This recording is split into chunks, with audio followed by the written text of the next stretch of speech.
You can say what you want about your Jesus and your Christianity in your churches and in your homes and in your heads, but don't you dare bring it out into public. We call it pluralism. The last pope called it the tyranny of relativism. The most tyrannical and intolerant people of all are the relativists who say that everything is okay, except for the Christians, those who have the book, and those includes the Jews as well. In early Christianity, those who were Christians were outside the normal stream of culture. They were rejected and ostracized for their beliefs. The early Christians were not in trouble because they believed in Jesus. They were in trouble because they did not accept Caesar as the Lord, as divine, and worship the other gods. You see, holding Caesar as divine was the glue that held the empire together. All of you had to hold him. That was the unifying factor. To hold that Caesar was the Lord came down from heaven, and the other source that kept Rome unified was their powerful military. That was the glue that kept everything going. How did these early Christians, in the midst of that pagan culture, as living as a despised subculture, how were they able to bring the whole thing to Christianity? They were not wealthy people in general. They were not noble people. Who were they? We have to look to them to get our model for how we have to live today in our culture. Paul wrote to the Corinthians. We're going to be there tomorrow.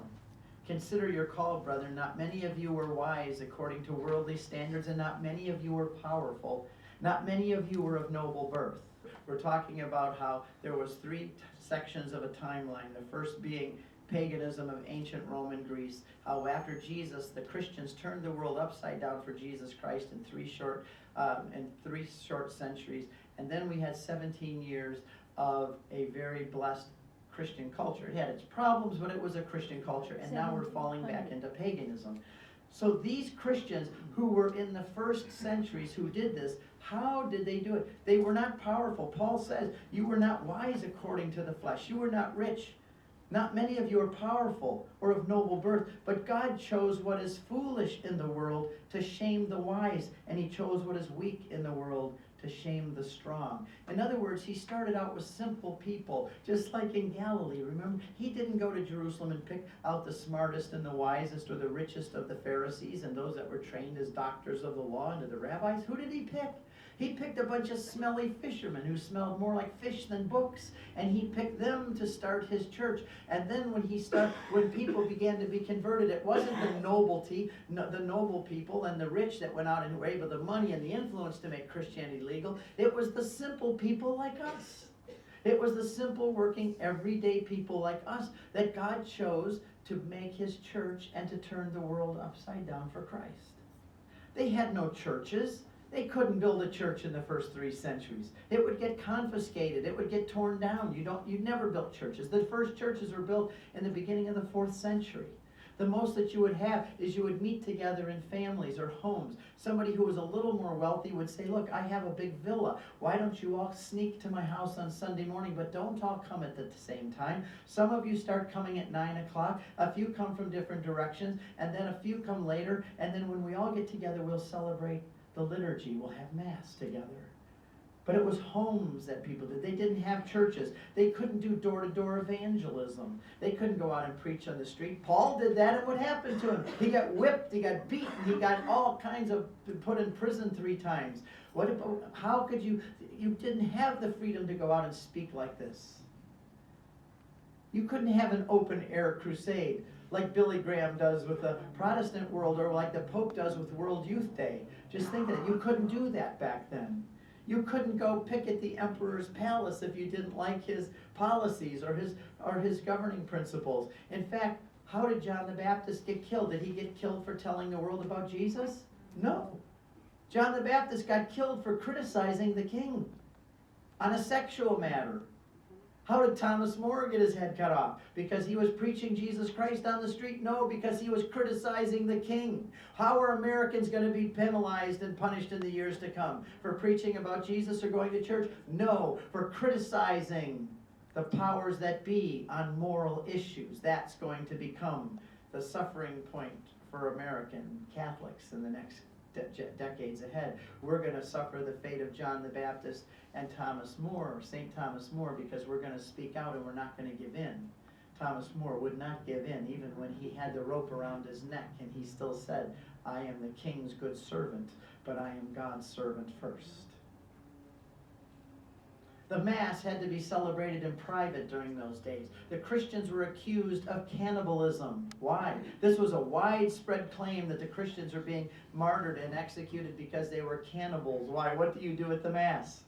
You eat blood. You eat and drink flesh and blood. And they were accused of incest. Why was that? Because brothers and sisters come into these secret meetings and they love one another. And they thought of it in terms of what the Romans did when they went into their temples. And we were accused of atheism. Why? Because we didn't have a statue of Zeus. And we didn't come and bow down and burn incense to Zeus. So how did the Christians proclaim the gospel and change the world back then? They did it quietly. They would tell their friends and neighbors and working friends about Jesus Christ and the resurrection. But they did do it carefully. For example, you don't walk up to someone on the street and say, hello, sir, how are your kidneys today? What kind of a response are you going to get? You're a pervert. What, my kidneys are none of your business. Get away from me. My kidneys. Good grief. But now, say for a year, you've befriended this man. His wife is sick in the hospital. You take food for their family. You help educate their children and bring them presents at Christmas, whatever. And now a year later, you see the same man on the same street corner, and you find out that he's had kidney problems in the last week, and he's going to the doctor this week, and you say to him, how are your kidneys today? What's the different response you're going to get? He's going to say, thank you for asking. What is the difference? The difference is you built a relationship with this person. You earned the right to ask them a personal question or share personal things with them. The evangelical Protestants, we call this relational evangelism, where you build relationships. You earn the right and the confidence to share with someone what's important to you. I dare say that everybody in this room has at least 10 people they have already earned the right to talk to about this, and then the question is, have we? The early Christians talked to people about Jesus. It was exciting to them. They were not shy. They spoke about it, like Father Courtney so eloquently was getting on us the other day about talk to people about Jesus. Anyway, they cared for the poor and the disadvantaged. This was something the Romans didn't do, something like the Hindus don't do, something like the Muslims don't do. They don't care for their poor and their disadvantaged. And anybody wants to argue with me, I'll take you to the places I've seen around the world, and I'll show you that it's Christians who care for the poor and the disadvantaged. And they earned respect from people in the Roman Empire when the Christians began to care more about others than themselves, where the Romans cared about themselves and for no others. They lived disciplined lives. They stood out from the rest by living disciplined lives. They didn't live a life of debauchery. They changed, and their neighbors and their people who worked with them saw the change in their life. Drunkards were no longer drunkards. Homosexuals stopped doing what they did. Those men who were running to the prostitutes in Corinth and Athens stopped doing that. And people's lives changed, and they lived disciplined lives, and it was noticed by the people around them. We will have to live the same kind of disciplined lives so the world will notice it around us as well. We can no longer live part of American culture anymore. If you are living part of the American dream, you're living as part of it, you're flowing with the flow, you are like a dead fish flowing downstream. Salmon swim upstream against the tide. They can only reproduce when they swim upstream. Only dead things float downstream. And if we're floating along with American culture and a part of it, we're really not following the gospel of Jesus Christ to the fullness, because he said that if you do, people will notice you and they will get angry with you and despise you. I tell my family, and I raised my kids to be rebels. I told them from the time they were young, I'm raising you to be rebels. I'm going to teach you to rebel against the culture of death and against the culture of evil and paganism. And I want you to be different. And boy, are my kids different. First thing my son did when he was, I'm getting off track here real quick, but the first thing my son did when he was 16, he bought his first car with his own money. He'd been saving since 8 years old for it. It was an SUV, and he had 5 buddies, and these 5 friends of his, they all pledged that they were going to marry as virgins, and they were going to help each other get there. They all had chastity rings that they wore as a pledge of their virginity until marriage. And my son went and bought big pieces of plywood, and he put a rack on top of his SUV. It was a Ford Explorer. And he painted big signs on there, big pro-life signs. And him and his buddies went driving through Ann Arbor, which is one of the most liberal, anti-God university towns in the United States. And they went up the drive all through the university with these big pro-life signs. And they said, Dad, we never had so much fun in our life. Everybody kept flipping the bird at us and giving us, and we just saying, God loves you too, and save the babies. And they said, Dad, we never had so much fun in our whole life. We have to raise rebels today. We have to stand out from the culture around us. But here's an interesting thing. When the Romans didn't want a baby, they didn't have the sophisticated technology that we do for abortions and contraception. They didn't have the availability. So when their babies they didn't want were born, they would, what they called, expose them. They would throw them under the bridge, under the Tiber River. Every night under the Tiber River, there was a pile of babies that had been discarded. Usually they wanted a boy, and if it was a girl, they would discard it. Here is a letter that was written from Alexandria in the 1st century. A man is writing home to his wife. He's in Alexandria making money. I am still in Alexandria. As soon as we receive our wages, I will send them to you. In the meantime, if by good fortune you give birth, and if it's a boy, let him live. If it's a girl, expose her. This is an actual letter. There's a quote I found in a book on history explaining when the Romans threw their unwanted newborn babies under the bridges, leaving the infants to be carried away by the wild dogs at night. The Christians waited in the shadows, took the children home and raised them as their own, and won the hearts of many in the Roman Empire. The Christians were different. The Christians understood that life was valuable. Human life was intrinsically valuable, something the Romans and the Greeks knew nothing of. There was a god during the time of Israel called Chemosh or Moloch. There were other gods during the Roman time too, where they had human sacrifices.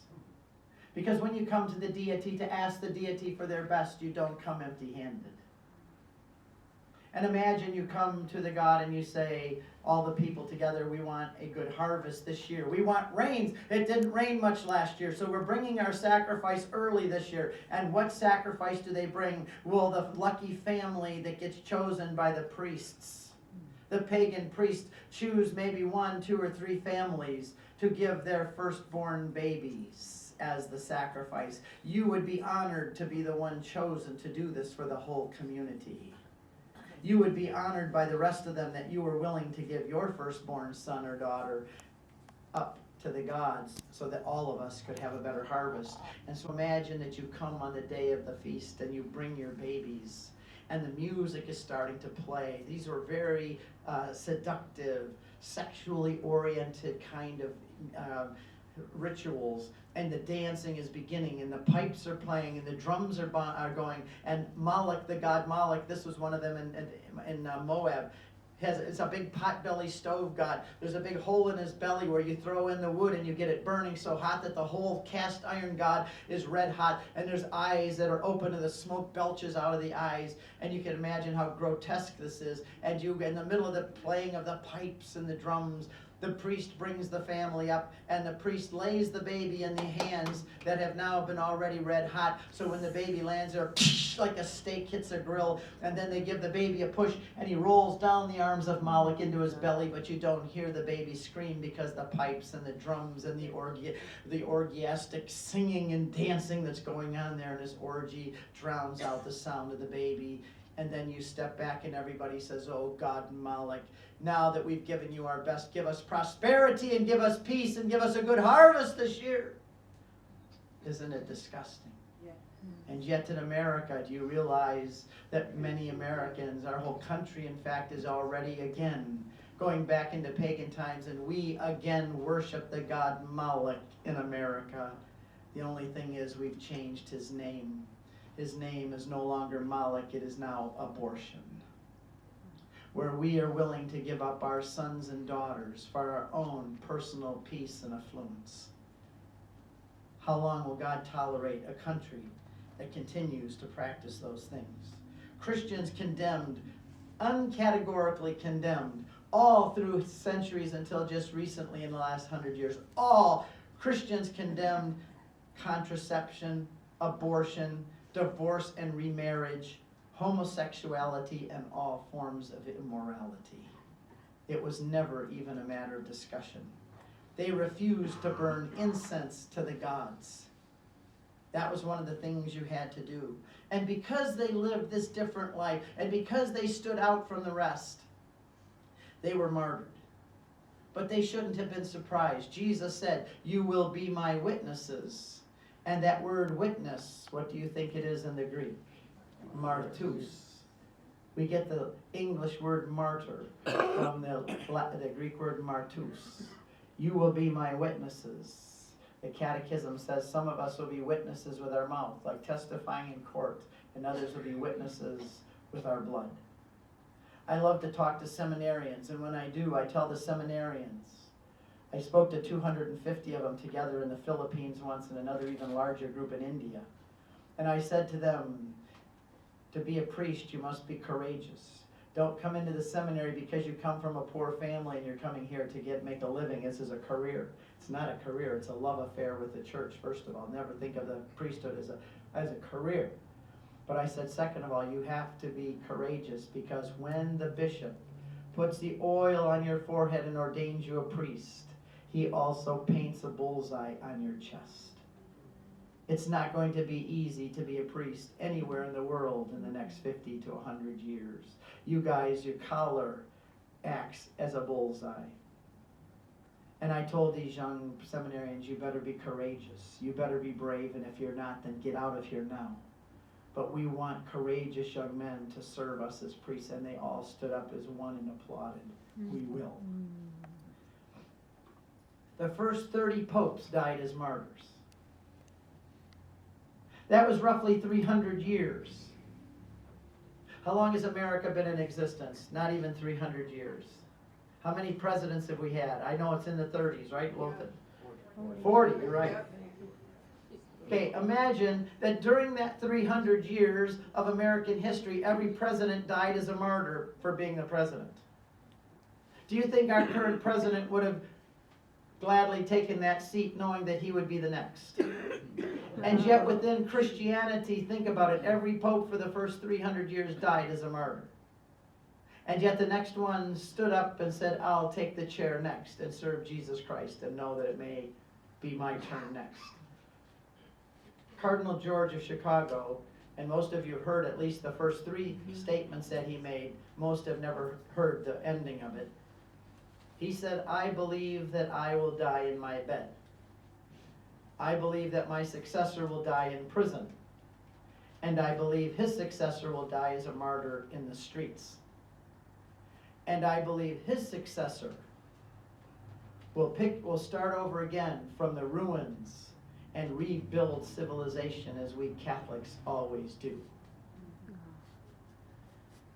Revelation 12 says they conquered the devil by the blood of the Lamb and by the word of their testimony, for they loved not their lives even unto the death. Tertullian said, the blood of the martyrs is the seed of Christians. In other words, the word arena comes from the Latin word sand. They would have white sand. That's how the word arena got it. Let's go to where they have the sand. And they would kill the Christians and others, and they loved to watch the blood, because when the blood hit the white sand, the contrast caused the crowds to go into hysteria and want more. It was an entertainment culture. Oh, don't think we're not an entertainment culture too. We're becoming more and more an entertainment culture. And when the blood hit the sand, everybody was in a fever pitch for more. And Tertullian said, you take us into your arenas and you kill one of us, and when the blood hits the ground, it will act as seed, and 10 more will spring up from where that one died, because we Christians have something worth living for. You Romans do not. All of the Roman culture, they had their mythical gods, and they knew they were mythical, and they were not a foundation enough to be basing a civilization on. There was no hope of resurrection of the body. They had a bankrupt situation, and they knew it was bankrupt. bankrupt, their philosophy and their religions. They knew it was bankrupt. They really had ultimately nothing to live for. And the Christians come along and they're willing, they say, we have something to live for, but also something to die for. We're willing to even die for this. And the Romans looked at that and said, how can they die so well? Justin Martyr was one of the early Christian philosophers who actually became a Christian because he watched Christians die. How can they die like that? They're criminals. They practice incest. They're cannibals. And yet when they die, they sing hymns to their God and they forgive those who kill them. How can they die like that? We Romans die very poorly. And many Christians, many of the pagans converted to Christianity because they watched the Christians die. Augustine said, the earth has been filled with the blood of the martyrs as with seed. And from that seed have sprung the crops of the church. The martyrs have asserted Christ's cause more effectively when dead than when they were alive. They assert it today. They preach him today. Their tongues are silent, but their deeds echo around the world. They were arrested, bound, imprisoned, brought to trial, tortured, burned at the stake, stoned to death, run through, fed to wild beasts, and in all kinds of death they were jeered as worthless. But precious in the sight of the Lord is the death of his godly ones. Justin Martyr watched them die and became a Christian, as did so many others. Why did the Christians really die? We're going to have to ask that question because someday we're going to ask the question, what is going to make us become martyrs in this new paganism? Or at least what will make my grandchildren become martyrs? I don't think it'll probably happen in my lifetime. Maybe it will. There will be some forms of other martyrdom where we're going to lose our jobs because we refuse to dispense contraceptives. We refuse to be participating in abortion. We refuse to pay into an insurance plan that is promoting these things. Some of us may have that happen. But what made it so that the Christians were actually martyred? And I'm going to take you back to a Zeus festival right now. You are all going to be Roman citizens at a Zeus festival. Let's go back to Pergamum. Remember the throne of Satan. What was the throne of Satan? We looked down and saw the place where it was. It was the temple to Zeus, the altar of Zeus, where the devil, where Satan lives. Now we're all members of the city of Pergamum. And guess what? We had our Zeus festival 6 months ago, and most of you were not there. Most of you in this room, we heard, I'm a Roman centurion right now. Most of us, we found out that you are a subversive group called Christians. Is that correct? And we heard that you were all going to be gathered into one place, and we thought that we would take advantage of that and help you out a little bit today. Oh, the government always wants to help you. If the government comes knocking on the door saying they want to help you, run as fast as you can. We're here today to help you because you see what happened is that some of you have converted to Christian, the Christos, Christ, and so you didn't show up at the Zeus festival 6 months ago. Now, have you noticed that our city of Pergamum has had no rain since that time? And did you notice that the western wall was broken down and some of our enemies came in and stole some of our property? And our crops are not very good this year. And there was a sickness that went through the city that killed several of our people. And we know why that happened, because Zeus is angry. He is the head of all the gods. You didn't come to his temple. Everyone must come to the temple of Zeus on the day of Zeus. And that's why Zeus blesses us. And if you don't come, that's why we have had a drought and why we had the sicknesses. And I'm here to help correct that situation today. Now we're going to set up here an altar in front. And we are going to have an altar of Zeus. And I want all of you, we're going to get the fire going. And we have incense here. And I want all of you to come up and burn incense to Zeus and to the genius of the emperor in Rome. And when you do, we will give you this libellium. It will be signed. We'll put your name on it. And it means you can go home tonight. And it will mean you are a Roman in good standing, which is required now. And it also means that when you get home, you will still have your family in your home, and you will still have your job in the morning. But you will need the libellium, the certificate that you are a Roman in good standing. See how kind and benevolent we are as the government. We've come here to help you. Okay, now we've got the fire going. And I want all of you Christians to come up and burn incense. We'll do it in lines. We'll start with you in the front. We're going to do it kind of like, what is this thing you call Eucharistia something? Whatever, you know how you do it. You go out row by row, and you come up. We're going to do the same. I want you to start in these first 2 rows. I want you to come up and burn incense to Zeus, and you repent and apologize to Zeus for having offended him. Did you hear me? I said, get up. Penny, what are you just sitting there for? Out of your seat. Come up here and burn incense to the Zeus. So you're going to be the tough lot, huh? You think you're not going to do it. I'm going to give you an offer, a blue light special, just for today. You can come up with your fingers crossed. You don't even have to believe it. Just you come up, you burn the incense, you go back and sit down, you get the paper, you go home. Now let's try this again. Penny, with you? All of you, start coming up here. Don't do it, Penny.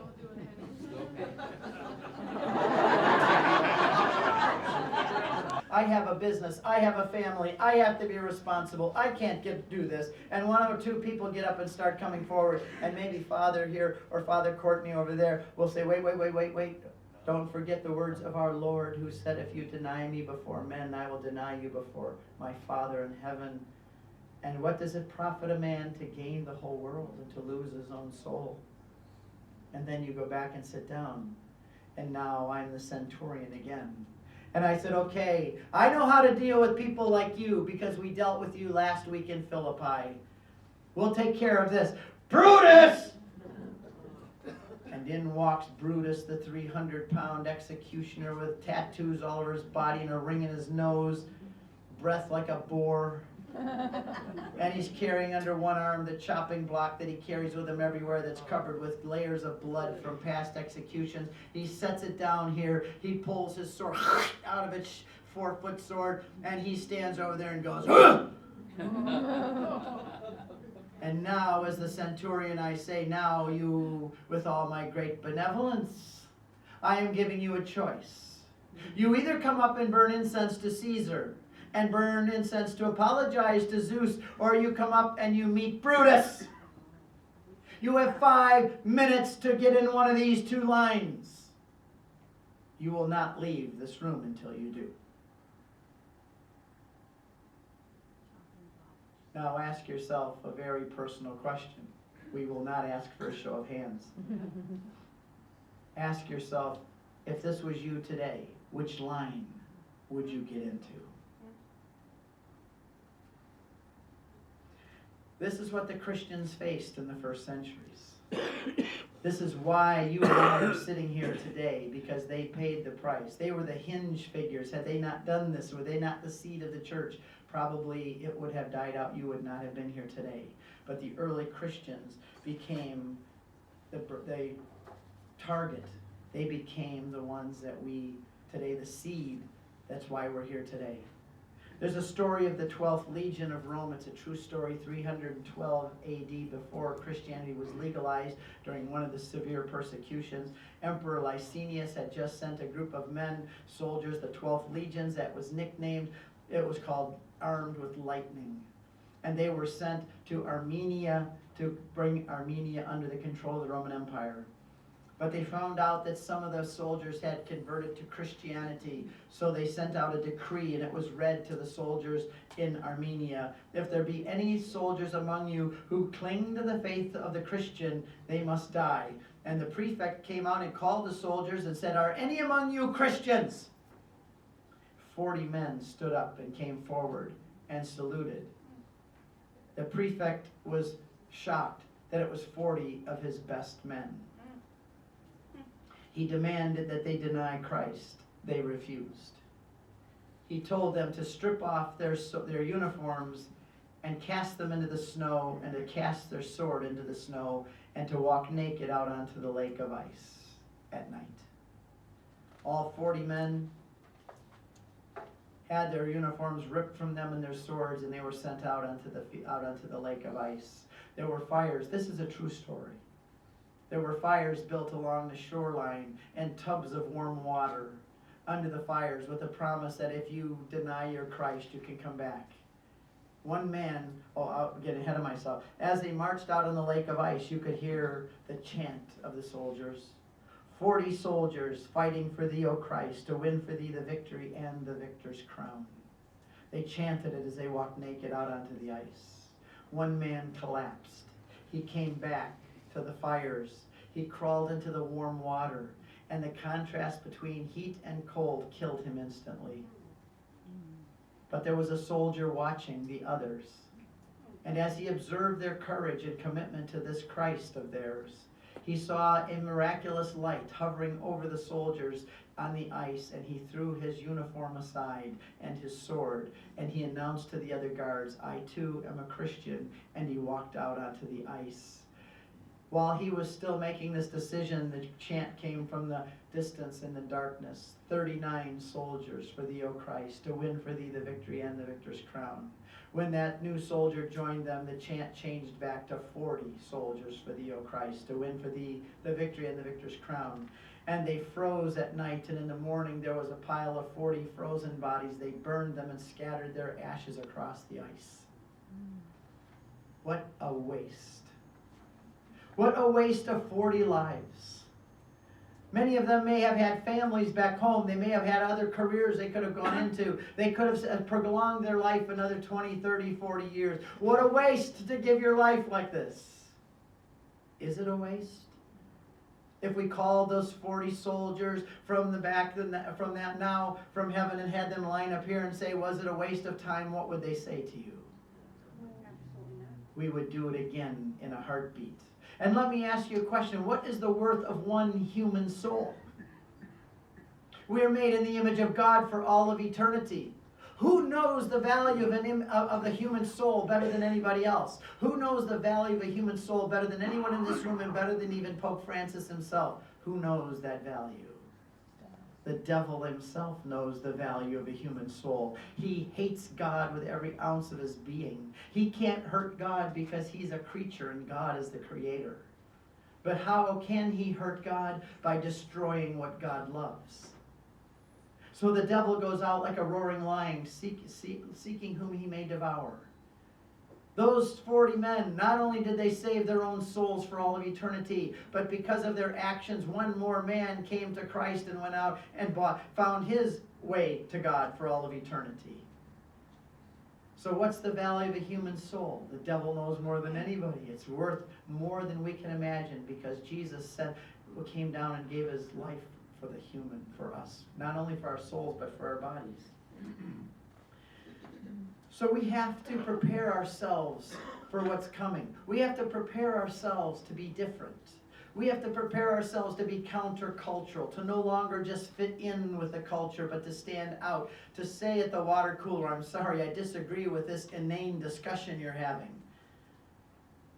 Somebody among us, we all need to begin to stand out, because in America, 25% of us are Christians, and most say they believe in God. And yet, how can our country be rolling downhill so fast if there are so many Christians? Because we don't say anything. We don't do anything. We just let it happen. There's the saying that the only thing that needs for evil men to conquer is for a few good men to say nothing. And I don't want down the road to have my grandchildren say to me, "Grandpa, why didn't you do anything? Where were you, Grandpa, when all this was happening? What did you do?" We have to prepare ourselves. How do we do it? I say that we begin by going to confession. Get our life right with God. Be on the right track. Live holy lives. Live lives of self-control, lives like the early Christians did. I hate confession. I have a confession to make. I hate confession. There's nothing I hate more in the world than going into a room, sitting there with some other human being, a man, and telling him all the stupid, evil things that I've done and said that I don't even like to admit to myself. I hate confession so much that I usually take a thesaurus with me and try to figure out ways to, I think I said this earlier, think of ways to say things that make it sound like it's not as bad as it really is. And I know I'm the only one that does that, none of you do. But I also love confession, because there's nothing that can make us feel more clean and ready to go than being in a state of grace with God. I also think that we need to be careful of the decisions we make every day. I have a real human skull on my desk. And my grandkids, their friends come over and they say, their friends, "Why does your grandpa have a skull on his desk?" They say, "Because the skull talks to him every morning." What does the skull say? Go ask Grandpa. So the kids come in. I've had it there for 20 years, so it's gone on with my kids and now my grandkids. Mr. Ray, why do you have the skull on your desk? Because it talks to me in the morning. Really? What does it say? It says, Steve Ray, look into my hollow eyes. I used to think I was so important, but look at me now. And remember, Mr. Steve Ray, that in 30 years you're going to look just like me. So what kind of decisions are you going to make today? How are you going to live your life today, knowing that in 30 years you're going to look like me, and all the things you think are so important today will be like dust? We have to educate ourselves. The year of faith has been great. The year of faith is all about three things. Learn your faith, live your faith, share your faith. Year of faith is simple. It's not all about documents in the Vatican, right? Simple, simple. Learn your faith, practice your faith, share your faith. Simple as that. We have to learn to swim upstream if we're going to change our culture. We have to learn to quit flowing with it, to be like the salmon swimming upstream. And I'm going to give you an example of my son.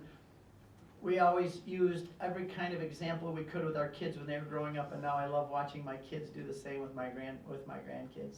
Learning moment, teaching moments. They were in a pool. We have a little pool. It's not a big one. It's a round one above the ground. It's a circular one. And Jesse decided he's going to teach the kids a lesson about going along with the world and being different. So we got all the kids in the pool, and he says, if we go round and round in the pool, all together, hanging onto the edge, pulling our wheel on, we can slowly, but it will happen, we can get all of the water going with us real fast.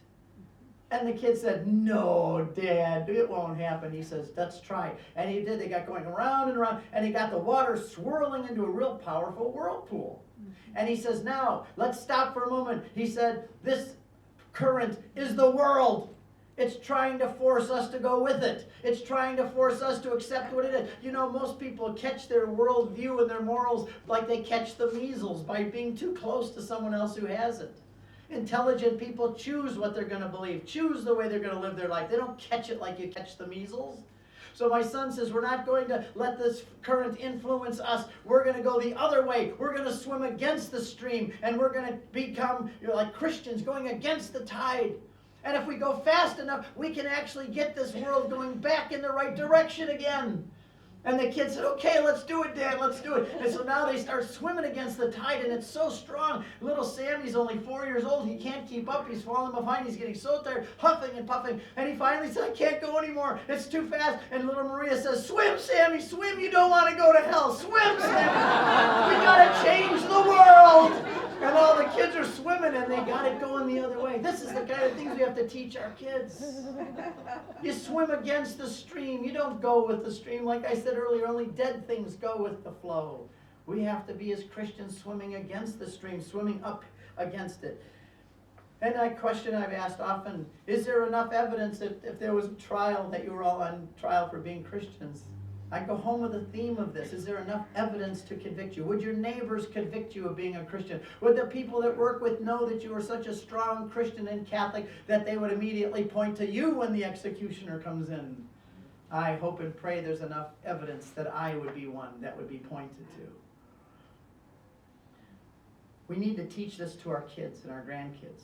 I have an example about confirmation, because too often confirmation is just considered to be kind of a party that you go to. You dress up in a white dress or a new suit, and you kind of, the boys are shy and the girls are all excited about it, and they have these little flowers on their, crowns on their head, and they go up and they get confirmed, and then they go have a big party, and it's great fun.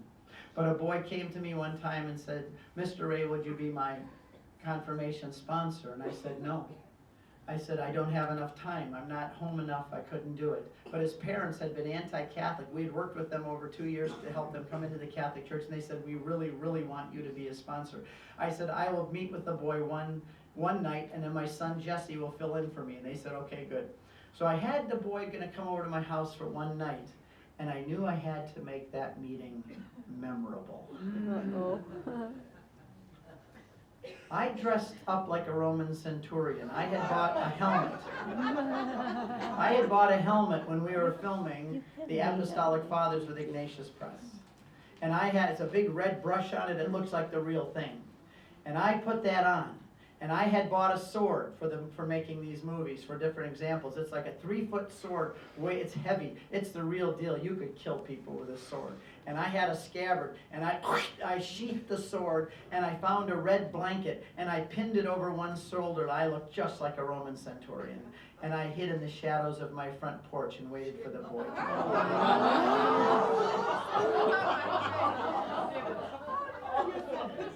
The car drives up the driveway. The parents stay to wait and make sure he gets in like dutiful parents always do. And the boy shuffles up, the stuff's kind of like, I gotta go talk to that bald-headed guy.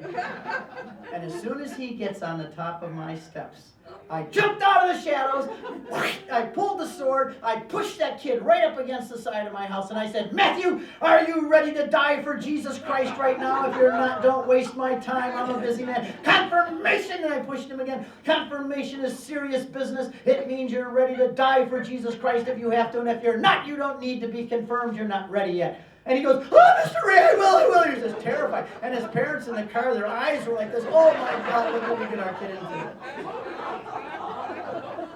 And I brought that boy in, and I spent 3 hours with him telling him what confirmation means. When you get the oil of the Holy Spirit, the fullness of the Holy Spirit, you are getting the strength to live the Christian life, even if it means you go to the sword. And his parents said that boy told every single person he talked to for the next year about that sword. And I'm convinced that every parish should have a sword, and we ought to teach our kids what this really is all about. I said this at a parish, and the pastor just stood up in the back and said, I'm getting a sword for our parish. But this is what we need to do. There's other things I was going to say here. We're going to move through them, but I want to just end because I know that we're timid about sharing the gospel oftentimes. There's a survey showed that the #1 reasons Catholics did not share their faith is because they're afraid they're going to get asked a question they don't know how to answer. If you're afraid to do that, do you think Mark Brumley and I would ever get on Catholic Answers Live once a month? I know I don't know all the answers, but I also know it's very easy to say, that's a good question. I don't know the answer to that, but I'll look it up. And I'll put it on my blog for you tomorrow. Check back. We should be very quick to share our faith with people. This is the reason why I wear the cross. I don't have it now because it clinks on the microphones and it doesn't do good for the audio. But you see me all the time. I have that San Damiano cross. And the reason I wear it, it's very colorful. Because almost every day it starts a conversation. The atheist on the plane, Father Courtney, I think, mentioned it, who said, oh, that's beautiful. I said, thank you. I wear it proudly as a Catholic. Oh, so you believe it? Yes, I do, enough to die for it. And then on the plane, he taps me on the shoulder and said, I'm an atheist. I would love to believe what you believe. Could you tell me why I should be a Christian? And I had that man for 2 hours on the plane. And not only him, but 10 other people around him, because if I get a chance to share the gospel, I'm not going to do it quietly.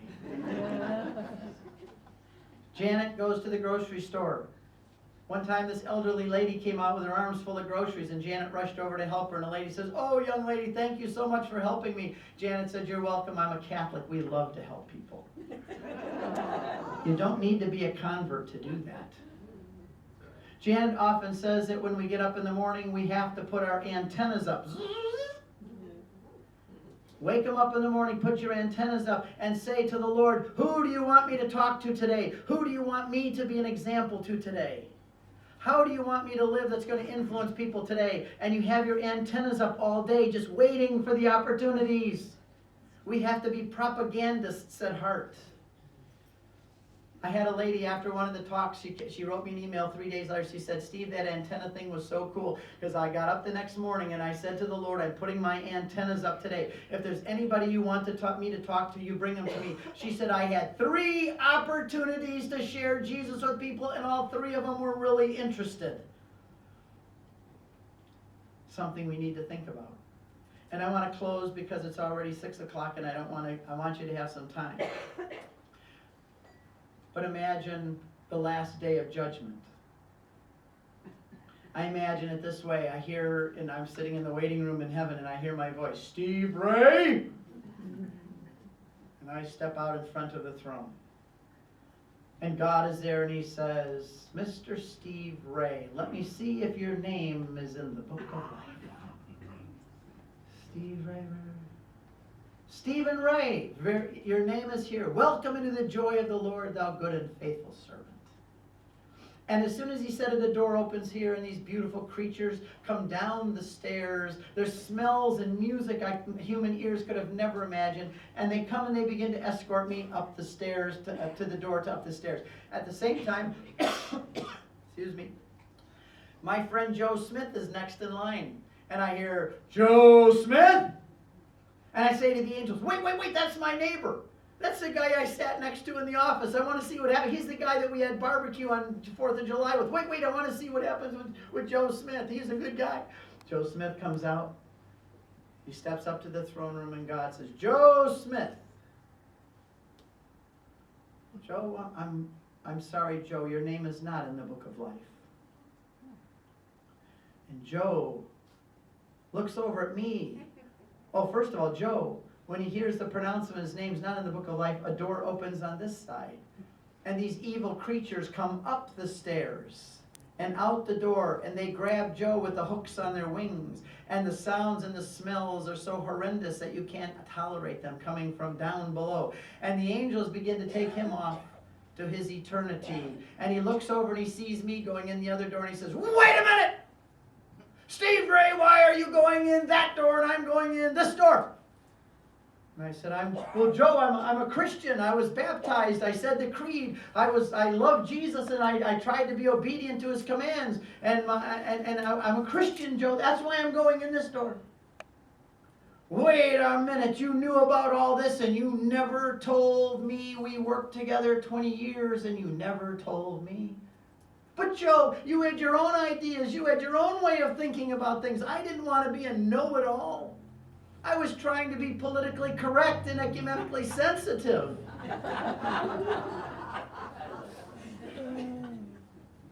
Joe's last words to me as they take him off in that door and I go in this door, his last words to me will be, damn you, Steve Ray.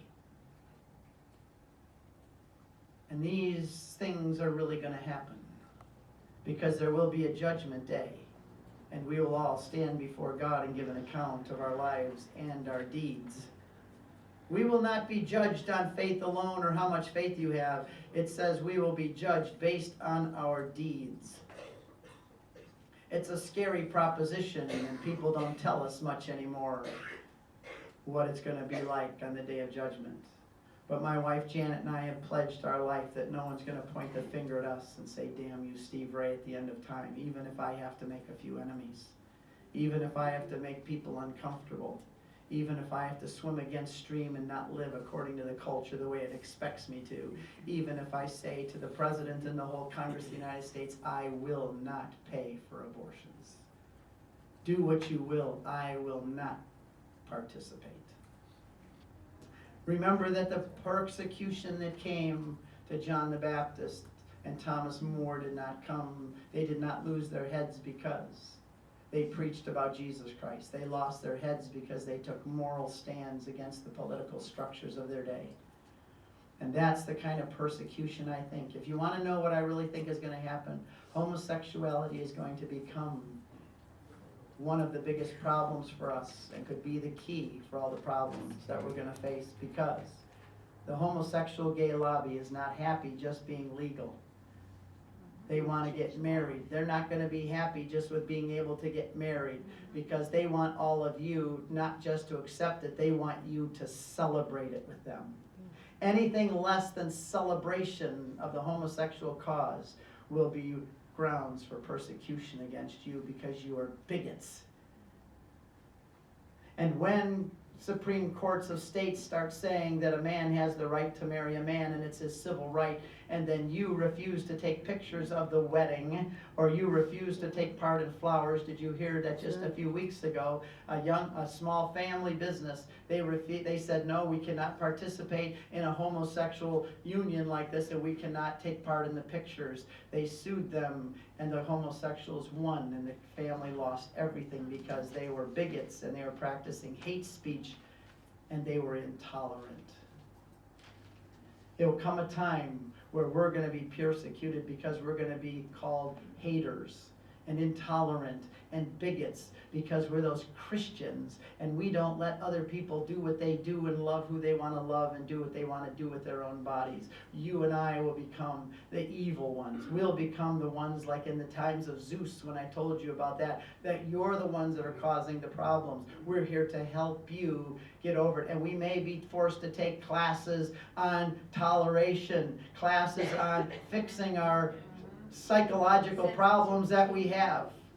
And don't think that's too far down the road. And in the meantime, we better cinch up our belts and put our swords on, and we better get ready for the fight, because I think it's not too far away. I have a very pessimistic view of history, not of the church. I am very optimistic about the church. Like Pope Benedict said, in the future the church may not be as big, but when a church is persecuted, it's much more pure and holy. I'm not optimistic about the future, because the way I view it is, on one side you have 1 billion Muslims rising up with intents for the world to bring it under Sharia law and the rule of Allah. On the other side of the world, you have 1 billion atheist, communist Chinese who are rising up and buying up the world. They own the American debt. They own us, already our country. And when I was in China, I tried talking to people about Jesus in China, and they had never heard of Jesus. They didn't know who he was, not even in a history book. And you have 1 billion of them rising up, atheistic, communistic, capitalism on steroids.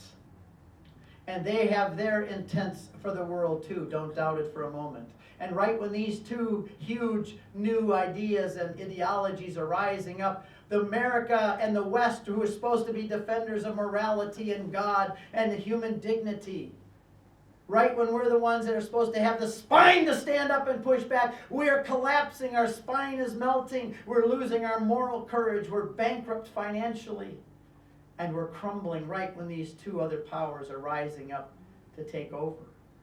Remember that there are empires that rise and fall through history. The Byzantine Empire, the Roman Empire never thought it would fall, but it did. The Byzantine Empire never thought it would fall, but you saw Turkey today. The Ottoman Empire ruled for hundreds of years, never thought they'd fall, but they did. The British Empire, where the sun never sets on the British Empire, it finally set. And now you have America and the West, which is rising up. We started out great, calling for democracy and freedom and all these wonderful things, human life and dignity. But look where we're going so fast. I can't believe it. I can't even keep my eye on it. It's moving so fast. Empires rise and fall. Who will be the next empire when America falls? Who will rise up next? And where will my grandchildren be?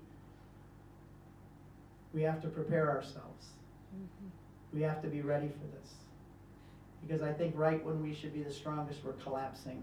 That's why I'm not optimistic for the future. But I am optimistic for the church. Because I'll close with this, just like Cardinal George said, that I will die in my bed. My successor will die in prison. His successor will die on the streets as a martyr. And most importantly, his successor will build civilization again from the dust and the ruins, as we Catholics always do.